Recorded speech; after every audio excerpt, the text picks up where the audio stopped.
Kalau pemerintah Saudi Arabia tidak mengatur kuota setiap negara, mereka boleh haji masuk ke Mekah dengan menggunakan visa resmi haji, maka yang terjadi adalah kredit penumpukan di satu tempat dalam waktu yang bersamaan. Tanggal 9 semuanya harus ngumpul di mana? Di Arafah. Ini jika tidak diatur, wilayahnya segini, kita tidak memprediksi jumlah kapasitas orang yang bisa masuk berapa, semua dibebaskan masuk. Crowded ya, Ustaz. Crowded, taruhannya nyawa. Kita berangkat ke sana untuk mengharapkan pahala, mengharapkan ampunan dosa, mengharapkan surga, karena balasan haji mabrur adalah surga. Nah, jalan ke sana, maka janganlah dibumbui dengan hal-hal yang abu-abu, hal-hal yang bengkok-bengkok.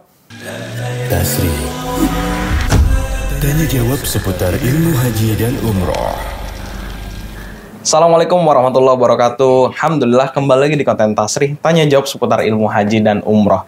Nah, alhamdulillah juga hari ini sudah kembali bersama dengan Ustadz pembimbing dari Vio Holiday, Ustazuna Syahrul Fatwa LCMA, hafidhahullah. Apa kabar, Ustadz? Alhamdulillah. Alhamdulillah. Sehat ya, Ustadz ya? Alhamdulillah, sehat. Nah, alhamdulillah. Ustadz, ada pertanyaan terkait haji nih, Ustadz. Baik. Jadi kemarin sempat viral, netizen itu masalah visa, Ustadz. Karena kan kemarin itu banyak jamaah Indonesia yang ternyata menggunakan visanya bukan visa haji, Ustadz. Baik. Nah, sebetulnya fungsi visa ini apa, Ustadz? Karena banyak netizen bilang, kan dulu zaman Rasulullah nggak pakai visa-visaan, Ustadz. Baik. Hajinya tetap bisa. Nah, itu gimana, Ustadz? Baik, bismillahirrahmanirrahim. Alhamdulillahirabbil alamin. Wassalatu wassalam ala Rasulillah nabiyina Muhammadin wa ala alihi wa sahbihi wa man tabi'ahum bi ihsanin ila yaumiddin. Saudara-saudariku dimanapun Anda berada, dalam peraturan hubungan internasional antar negara-negara yang ada di dunia ini, ada yang disebut peraturan visa.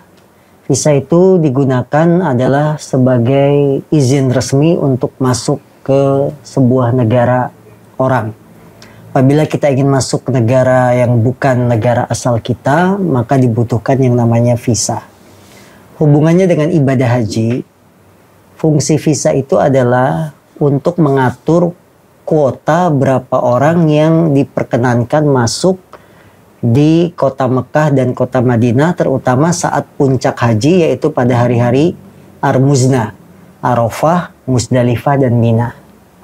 Nah, kalau ada yang mengatakan bahwa zaman Rasulullah itu tidak ada visa-visaan, haji bebas berangkat, ya. Kita katakan bahwa saudaraku, dalam urusan dunia, yang menjadi pertimbangan adalah bagaimana maslahat dan mafsadah dalam pelaksanaan sebuah event besar. Haji itu adalah perkumpulan seluruh kaum muslimin dunia yang berpusat di kota Mekah, terutama di daerah wilayah Arafah, Mina, dan Musdalifah. Ini kalau tidak diatur berapa orang yang masuk ke sana, akan menimbulkan satu kekacauan yang boleh dikatakan korban jiwa yang bisa tidak sedikit, tidak ringan. Karena wilayah Arafah itu dari zaman Nabi sampai sekarang segitu-gitu aja. Wilayah Mina, wilayah Musdalifah segitu-segitu saja. Sementara yang ingin haji setiap tahunnya semakin bertambah. Ya, sekarang yang berangkat haji tahun-tahun ini hanya 2,5 juta sekian. Dan semakin akan banyak bertambah lagi. Kalau pemerintah Saudi Arabia tidak mengatur kuota setiap negara, mereka boleh haji masuk ke Mekah dengan menggunakan visa resmi haji, maka yang terjadi adalah kredit penumpukan di satu tempat dalam waktu yang bersamaan. Ini membedakan haji dengan umroh. Umroh Anda berangkat kapanpun silakan. Sehingga manusia datang ke Mekah tidak bersamaan. Tapi untuk haji ada satu tanggal yang semuanya harus kumpul.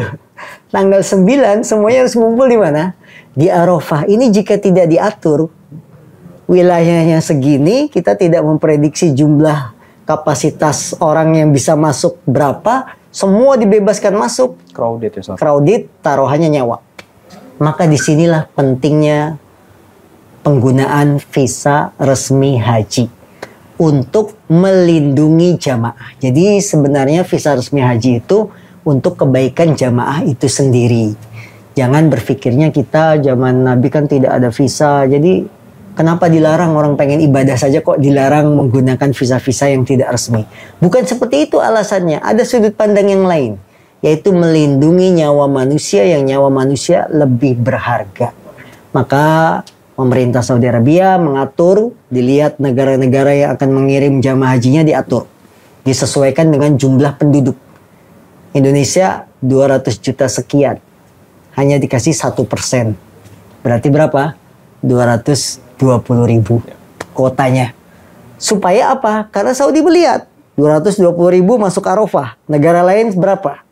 Nah, begitulah fungsi visa yang kadang-kadang ini tidak terfikir oleh para jamaah yang semangat untuk haji. Betul, Ustaz. Tapi tidak mempedulikan pertimbangan-pertimbangan maslahah dan mafsadah. Nah, Masya Allah. baik. Jadi memang fungsi visa, khususnya visa haji ini justru untuk menjaga nyawa kaum muslimin ya, Ustaz? Iya, betul. Untuk melindungi kenyamanan para jamaah yang berangkat haji. Nah, kemudian Ustaz, kalau macamnya sendiri, jenisnya sendiri, visa itu yang biasa dipakai untuk haji, khususnya dari jamaah Indonesia ini, Ustaz, ada berapa macam, Ustaz? Untuk jamaah haji yang berangkat dari Indonesia, sekurang-kurangnya ada 3 jenis visa yang dipakai untuk berangkat haji. Ini 3 jenis visanya visa resmi, yang memang legal, bukan ilegal. Yang pertama menggunakan visa yang disebut visa kuota haji reguler. Haji reguler yaitu haji yang antriannya itu panjang, resmi dari Kemenak. Dengan mendaftar kemudian kita dapat kuota kursi, masa antrian sampai 20 tahun, 30 tahun. Namanya visa haji kuota resmi reguler. Yang kedua menggunakan visa haji resmi kuota ONH Plus. Yang dia masa antrian sekarang itu bukan 5 sampai 7 tapi 7 sampai 9 tahun. 7 sampai 9 tahun. Ini visanya juga resmi. Dikeluarkan oleh otoritas Saudi Arabia yang bekerjasama dengan Kementerian Agama Republik Indonesia. Yang ketiga yang resmi juga yang disebut dengan visa haji furoda atau visa mujamalah.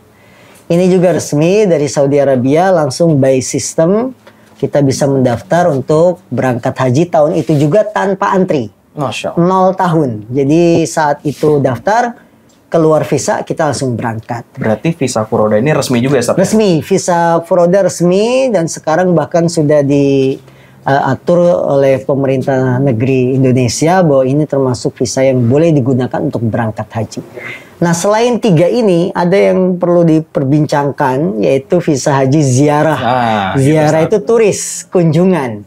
Jadi dia memakai visa kunjungan turis tapi dipakai untuk haji. Dan juga ada yang sekarang lagi naik daun visa dakhili ya, itu nanti ada waktunya. Kita bahas lebih detail nanti, Ustaz. Baik, insya Allah. Baik. Nah, kemudian terakhir, Ustaz, karena nanti kan kita akan kembali lagi ke tahun haji ya, Ustaz ya. Ya. Himbauan Ustadz untuk para jamaah dari Indonesia khususnya terkait visa ini seperti apa, Ustaz? Baik, saudara-saudariku kan Allah SWT, ibadah haji itu kan rukun Islam yang kelima dan dia ibadah yang mulia, ibadah yang agung. Kita berangkat ke sana untuk mengharapkan pahala, mengharapkan ampunan dosa, mengharapkan surga karena balasan haji mabrur adalah surga. Nah, jalan ke sana maka janganlah dibumbui dengan hal-hal yang abu-abu, hal-hal yang bengkok-bengkok, ya. Lurus-lurus saja karena kita ingin surga. Karena kita ingin pahala dari Allah SWT, ampunan dosa. Maka pilihlah jenis-jenis visa yang memang resmi, tidak ada keraguan-raguan, tidak ada abu-abunya, alias visa haji yang legal, bukan ilegal. Sehingga para jamaah haji, selain Anda mendapat pahala surga, Anda juga mendapatkan pahala karena menempuh cara yang halal. Cara yang lurus untuk menggapai ibadah haji yang mulia ini, yaitu melaksanakan ibadah haji panggilan memenuhi rukun Islam yang kelima. Dengan visa resmi ya, Ustaz? Visa yang resmi. Karena kita dapat 2 kebaikan. Kebaikan menaati aturan dan kebaikan pahala secara pandangan syariat. Masya Allah. Jazakallah khairan, Ustaz. Nah, seperti itu. Jadi demikian untuk terkait visa ini. Dan tunggu juga konten selanjutnya terkait visa dakhili, karena ini juga alhamdulillah sedang ramai. Insya Allah kita akan lebih bahas detail lagi di konten selanjutnya. Sampai berjumpa di konten Tasrih berikutnya. Assalamualaikum warahmatullahi wabarakatuh. Tasrih. Tanya jawab seputar ilmu haji dan umroh.